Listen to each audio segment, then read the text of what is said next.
D'abord, il faut au préalable souligner que c'est une satisfaction morale d'en finir et de finir définitivement avec cette histoire qui a commencé depuis un moment et on s'est battu du mieux qu'on pouvait pour démontrer au procureur spécial que ces arguments et procédures ne tenaient pas. Sur le fond, vous allez constater qu'il n'y a pas d'éléments constitutifs. Mais à la Criette, ils ont une procédure, ils ont leur démarche et ils ont inventé, ils ont retourné.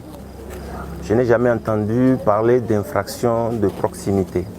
Le professeur a été condamné tout simplement parce que le ministère public, le procureur spécial et ses substituts ont décidé qu'il est parent ou proche de M. Khwedanou. Qu'il l'a entendu, il n'a vu qu'une seule fois. Qu'une seule fois. Il ne le connaît. Celui qui l'a orienté vers le professeur est décédé. Donc ils n'ont jamais eu personnellement de contact. Mais sur la base de ça, le procureur spécial a argumenté et la condamnation repose sur uniquement les déclarations des accusés. C'est-à-dire, depuis le premier jour jusqu'à la date de condamnation, aucun élément nouveau n'est apparu. Lors de l'instruction, aucune autre information particulière n'est venue concrétiser ou illustrer la culpabilité de Joël Aïvo.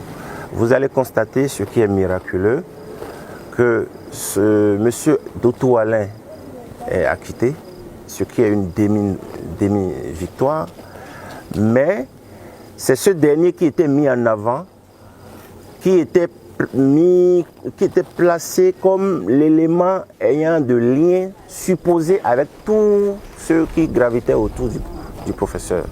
Il a été acquitté. On va réfléchir, c'est tout frais, c'est tout chaud.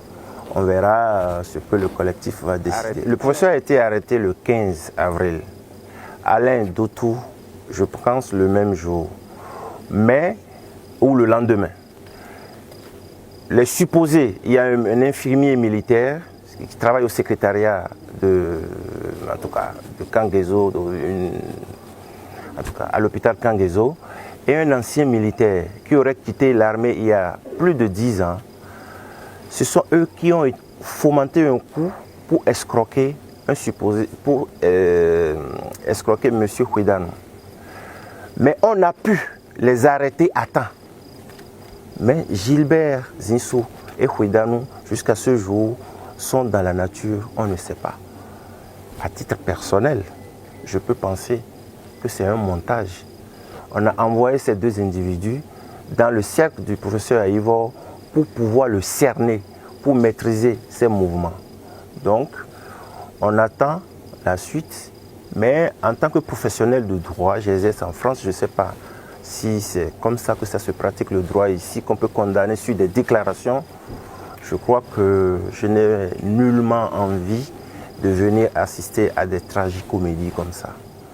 Nous sommes un pays civilisé, un pays démocratique, et ça, c'est un bras armé pour éliminer tous les potentiels candidats pour les élections futures. Ça, j'en suis convaincu à 1000%. C'est-à-dire 10 ans de condamnation, c'est le temps pour finir le second mandat en cours et le temps pour choisir le dauphin. Comme ça, on l'aura mis à l'abri. Et vous allez constater qu'il y a une méchanceté. Il y a une méchanceté dans le cœur des Béninois qui pousse à l'extrême. On peut supposer que si vous êtes adversaire et que votre adversaire est tombé, que vous ayez quand même un regard humaniste.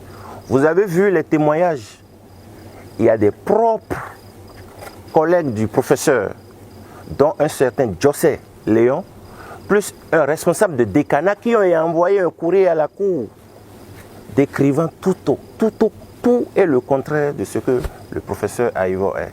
Heureusement que la défense a su réagir et a amené d'autres attestations de moralité à l'international pour faire taire ce qu'ils ont imaginé.